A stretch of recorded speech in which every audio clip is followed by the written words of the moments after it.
13 जून 2025 को ईरान और इसराइल के बीच शुरू होने वाली लड़ाई बिलाखिर 24 जून को एक सीज फायर के नतीजे में थम गई है। 12 दिन की इस लड़ाई में ईरान में 935 के करीब कैजुअल्टीज हुई, जिनमें 60 से ज्यादा कमांडर्स और न्यूक्लियर साइंटिस्ट्स थे, जबकि 5000 के करीब लोग जख्मी हुए और बहुत सी nuclear sites, military bases, missile depot और गैस और ऑयल फील्ड्स तबाह हुई। दूसरी तरफ इसराइल में 30 के करीब लोग मारे गए, 3200 के करीब जख्मी हुए और तेल अवीव, रमत गान, बाटियाम, हाइफा, बनै ब्राक और लिशोन लिजायन में बहुत सी रेजिडेंशियल और मिलिट्री इंस्टॉलेशंस को मिसाइल से निशाना बनाया गया। अब बज़ाहिर तो ये लड़ाई रुक चुकी है और दोनों तरफ से खामोशी है, but this is just a small pause, क्योंकि दुनिया की बहुत सी ताकतें ये चाहती ही नहीं है कि ये लड़ाई रुके। ईरान और इसराइल के बीच वॉर का मामला इतना सिंपल नहीं जितना दिखाई देता है। इसकी एक छोटी सी एग्जांपल है कि 15 जून को जब ये लड़ाई अपनी पीक पर थी, तब चाइना से 5 747 कार्गो प्लेन्स उड़े और वो कजाकिस्तान, उज्बेकिस्तान और तुर्कमेनिस्तान से होते हुए ईरान के करीब पहुंचकर रेडार से गायब हो गए। अब ऑफिशियली तो ये जहाज यूरोप को जा रहे थे, बट इनका दोबारा कोई सुराग नहीं मिला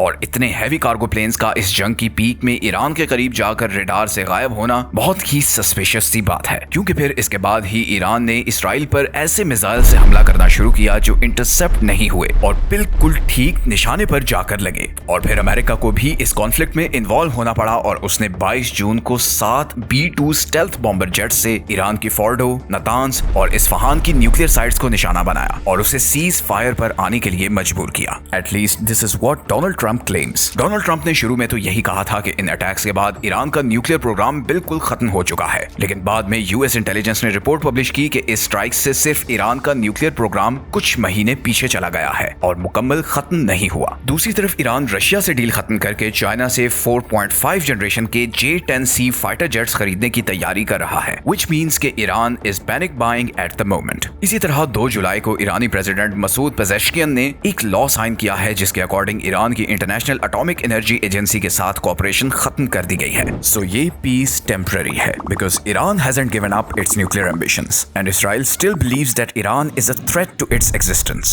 अब जरा इस वॉर में जो एक्सटर्नल प्लेयर्स इन्वॉल्व हैं उनकी बात करते हैं। सबसे पहले आता है अमेरिका, जिसका इस वॉर में बहुत ट्रिकी रोल है। अमेरिका इसराइल को भरपूर सपोर्ट करता है, वो उसे हथियार, इंटेलिजेंस और डिप्लोमेटिक बैकिंग देता है, क्योंकि इसराइल स्ट्रेटेजिकली अमेरिका के लिए बहुत इंपॉर्टेंट है। इसराइल मिडिल ईस्ट में अमेरिका का सबसे करीबी दोस्त है, चाहे इंटेलिजेंस शेयरिंग करनी हो या मिडिल ईस्ट में फौजी ताकत इस्तेमाल करना हो। इसराइल के जरिए ही अमेरिका ईरान जैसे कंट्रीज पर नजर रखता है जो उसके लिए कभी भी थ्रेट बन सकते हैं। इसराइल को महफूज रखकर अमेरिका मिडिल ईस्ट में अपना होल्ड रखता है। इसराइल की ही वजह से अमेरिका मिडिल ईस्ट में मौजूद अपनी ऑयल सप्लाईज और मिलिट्री बेसिस को सिक्योर करता है, क्योंकि ये सारा खिता बहुत वोलेटाइल है। लेकिन एक और बहुत इंपॉर्टेंट फैक्टर भी है और वो है अमेरिका के अंदर इसराइली लॉबी का इन्फ्लुएंस। एपैक जैसे ग्रुप्स वॉशिंगटन में बहुत असर रखते हैं। ये कांग्रेस और व्हाइट हाउस पर दबाव डालते हैं ताकि अमेरिका इसराइल की सपोर्ट करता रहे। ये ग्रुप्स फंड रेजिंग करते हैं, प्रो इसराइल पॉलिटिशियंस को सपोर्ट करते हैं और पब्लिक में अपनी पावर शो करते रहते हैं। अमेरिका की फॉरेन पॉलिसी यही ग्रुप्स कंट्रोल करते हैं और इनकी कोशिश होती है कि अमेरिका इसराइल रिलेशंस हमेशा मजबूत रहें।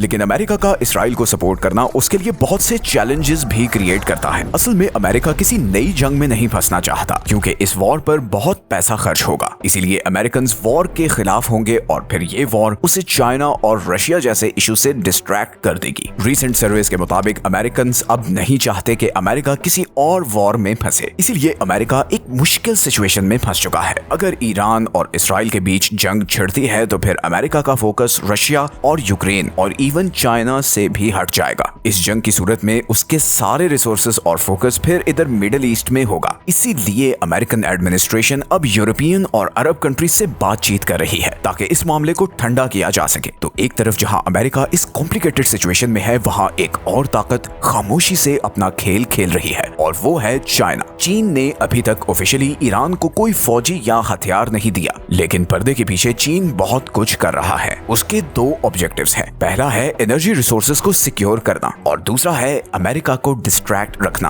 अगर एनर्जी की बात करें तो चाइना ईरान से सबसे ज्यादा तेल खरीदने वाला मुल्क है। जून 2025 में चीन ने ईरान से 1.8 मिलियन बैरल्स ऑयल रोजाना खरीदा, जो कि ईरान की टोटल ऑयल एक्सपोर्ट का 90% है। और यही तेल चाइना की टोटल ऑयल इंपोर्ट का 13.6% बनता है। ये कोई आम ट्रेड नहीं है, ये ईरान की इकोनॉमी के लिए ऑक्सीजन की तरह है जो ग्लोबल सैंक्शंस में जकड़ी हुई है। इसी तरह चाइना ईरान का इंफ्रास्ट्रक्चर डेवलप करने में भी बहुत इंटरेस्टेड है। 2021 में होने वाले एक 25 साल एग्रीमेंट के मुताबिक चाइना ने $400 बिलियन इन्वेस्ट करने का प्रॉमिस किया है और ये पैसे ईरानी ऑयल, गैस, रेलवे, पोर्ट और टेक प्रोजेक्ट्स में लगाए जाएंगे। मई 2025 में चाइना से पहली मालगाड़ी ईरान के एप्रिन ड्राई पोर्ट पर पहुंच चुकी है और ये रास्ता समुद्र की बनिस्बत 25 दिन छोटा था। इस नए जमीनी रूट की वजह से ईरान की स्ट्रेट ऑफ हॉर्मुज जैसे समुद्री चोक पॉइंट्स पर से डिपेंडेंस कम होगी जो किसी भी वक्त ब्लॉक किया जा सकता है। लेकिन सवाल यह है कि आखिर चाइना ईरान में इतनी इन्वेस्टमेंट क्यों कर रहा है? इसका जवाब बहुत सिंपल है और वो है ईरान की जबरदस्त location. Iran middle east, central Asia और इंडियन ओशन के बिल्कुल सेंटर में है, जहां पर चाइना अपने बेल्ट एंड रोड इनिशिएटिव पर काम कर रहा है। अगर चाइना इन जमीनी ट्रेड रूट्स को कंट्रोल करता है तो फिर उसे गल्फ और यूरोप तक एक फास्ट लैंड एक्सेस मिल जाएगी और फिर ईरान को अपने साथ मिलाकर चाइना मिडिल ईस्ट में अमेरिकन इन्फ्लुएंस को तोड़ सकता है, and that too without even firing a single shot. इसीलिए चाइना इसराइल ईरान वॉर में एक बहुत इंपॉर्टेंट प्लेयर है। अब वैसे तो चाइना इस जंग से दूर लगता है,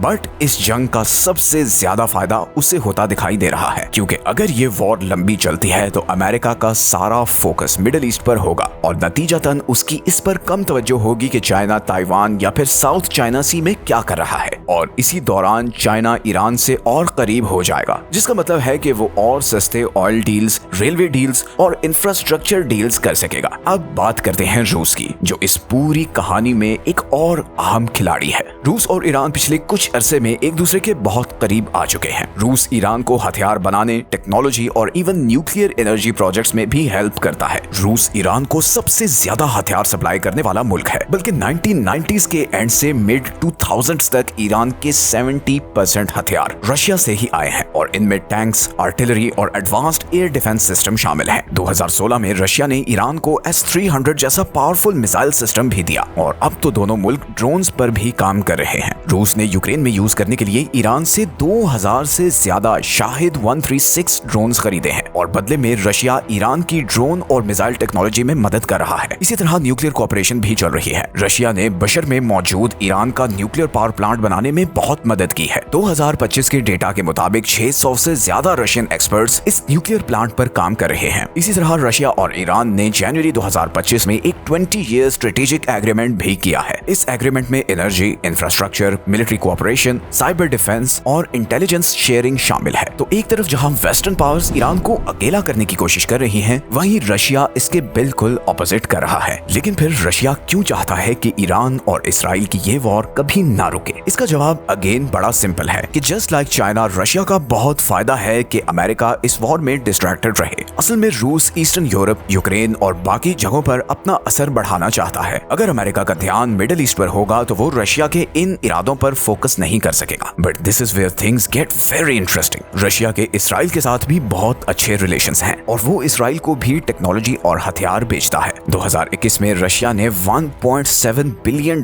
के हथियार इसराइल को भेजे, जिसमें डिफेंस और टेक्नोलॉजी गैजेट्स थे। 2009 से 2015 के बीच रूस ने $500 मिलियन के ड्रोन्स इसराइल से खरीदे, जैसा कि बर्ड आई 400 और आई व्यू। तो रशिया किसी एक साइड पर नहीं बल्कि वो दोनों साइड्स पर खेल रहा है। अगर इसराइल और ईरान के बीच फुल स्केल वॉर होती है तो रशिया को बहुत फायदा होगा। सबसे पहले तो ऑयल प्राइसेस ऊपर चली जाएंगी, क्योंकि मिडिल ईस्ट से ही ज्यादातर तेल आता है। एंड गैस करें कि इसका सबसे ज्यादा बेनिफिट किसे होगा? ऑब्वियसली रशिया को, because it is one of the world's top oil and gas exporter. तेल की प्राइस ऊपर जाने से रशियन इकोनॉमी को बूस्ट मिलेगा, स्पेशली ऐसे टाइम पर जब उस पर वेस्टर्न सैंक्शंस हैं। दूसरा, एक बड़ी जंग की सूरत में अमेरिका मिडिल ईस्ट में डीपली इन्वॉल्व हो जाएगा, जिससे फिर उसका फोकस और रिसोर्सेज ईस्टर्न यूरोप और यूक्रेन से हट जाएंगे। इस सिचुएशन में फिर रशिया यूक्रेन में और एग्रेसिव स्टेप्स ले सकता है, क्योंकि फिर उसे रुकने वाला कोई नहीं होगा। इसी तरह ईरान और इसराइल दोनों के साथ अच्छे रिलेशंस रखकर खुद को न्यूट्रल जाहिर करके रशिया खुद को एक ग्लोबल पावर के तौर पर मनवाने की कोशिश कर रहा है। इसीलिए ईरान और इसराइल की वॉर रशिया के लिए बहुत फेवरेबल है। और आखिर में बात करते हैं अरब कंट्रीज की। अरब कंट्रीज जैसे कि Saudi Arabia, UAE, Qatar, Bahrain और इजिप्ट इस सारे मामले को बहुत नर्वसली ऑब्जर्व कर रहे हैं। ये अरब कंट्रीज पहले इसराइल के खिलाफ थे, लेकिन अब बहरीन और यूएई के ख्यालात बदल रहे हैं। 2020 में यूएई ने इसराइल के साथ एक पीस डील साइन की जिसका नाम था अब्राहम एकॉर्ड्स। इस डील के नतीजे में यूएई ने इसराइल के साथ बिजनेस, टेक्नोलॉजी और दूसरी चीजों में कोऑपरेट करना शुरू किया। सऊदी अरब ने अभी तक तो डील नहीं की, लेकिन कुछ रिपोर्ट्स के मुताबिक उसके लीडर्स पर्दे के पीछे इसराइली ऑफिशियल्स से खुफिया मुलाकातें कर रहे हैं, क्योंकि ये दोनों ईरान को कॉमन एनिमी समझते हैं। लेकिन इन अरब कंट्रीज के लिए एक परेशानी ये भी है कि they don't want another war on their doorstep, क्योंकि इससे उनकी इकोनॉमीज और स्टेबिलिटी को खतरा होगा। लेकिन उन्हें ईरान के एम्बिशंस पर भी भरोसा नहीं है। अरब कंट्रीज को लगता है कि ईरान इस खित्ते में शिया आइडियोलॉजी फैलाने की कोशिश कर रहा है। खास तौर पर सऊदी अरब, बहरीन और मुत्तहिदा अरब अमारात जैसे बादशाही निजाम वाले ममालिक ईरान की इनकलाबी और नजरियाती सोच को अपने इख्तिदार के लिए खतरा समझते हैं। ईरान का निजाम इस्लामिक रेवोल्यूशन की आइडियोलॉजी पर कायम है, यानी वहाँ रिलीजियस लीडर्स हुकूमत चलाते हैं and it is against Kings and royal families, जबकि अरब कंट्रीज में बादशाहत है जो फैमिली में या ब्लड लाइन्स में ही रहती है। इसलिए कुछ अरब लीडर्स प्राइवेटली तो इसराइल को सपोर्ट करते हैं, मगर पब्लिक में वो बिल्कुल न्यूट्रल रहते हैं। तो अभी तक तो हमने जो कुछ भी डिस्कस किया है, चाहे वो अमेरिका की इसराइल को सपोर्ट हो, चाइना और रशिया का इस वॉर में फायदा हो, अरब कंट्रीज का ईरान पर ट्रस्ट ना करना हो, या ईरान के अपने न्यूक्लियर एम्बिशंस हो, ये सब चीजें बड़ा क्लियरली पॉइंट आउट कर रही हैं कि ये सीज फायर ज्यादा अरसे चलने वाली नहीं। बहुत सी ताकतों को इस वॉर से बहुत फायदा मिल रहा है और मिडिल ईस्ट के बहुत से कंट्रीज एक दूसरे को दुश्मन समझते हैं। तो ये खामोशी सिर्फ एक वक्फा है, क्योंकि असल रूट प्रॉब्लम्स तो अभी भी वैसी की वैसी हैं, और ऐसी सिचुएशन में इट्स ऑब्वियस कि ये खामोशी जल्द ही टूटने वाली है। ऐसी ही एजुकेशनल वीडियोस देखने के लिए चैनल को सब्सक्राइब कर लें। मिलते हैं नेक्स्ट वीडियो में, तब तक अपना ख्याल रखें। अल्लाह हाफिज।